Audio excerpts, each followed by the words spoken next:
mpaka tunaingia mitamboni hapa. Tuna wanachama zaidi ya 13,000 na point. Safi sana, safi.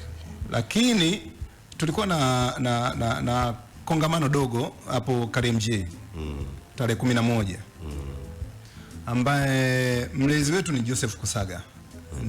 Ndiye mlezi wa Chama cha Mafundi Tanzania. Niliona hiyo speech. Kwa hiyo paka unafika mahali mzee kama yule mmeenda mmemweleza, ameona kwamba yes, hawa watu wana wazo. Kwa hiyo kwa spidi hii tukishirikiana na jamii kwa ujumla, nafikiri ndani ya muda mfupi vitu vitakuwa vimenyooka sana. Sasa mimi naamini naweza mkatuanzishia hata mtandao. Nataka fundi choo, unaingia pam au hapa wanakuja. Hilo jambo tunashindwa kulisemea moja kwa moja kwa sababu liko jikoni. Yaani nafikiri ndani ya mwezi huu mpaka tunafika Mei Mosi, hili jambo litakuwa limeshakamilika.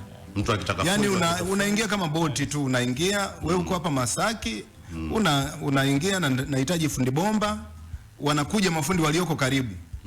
Sasa basi unamuita anakuja na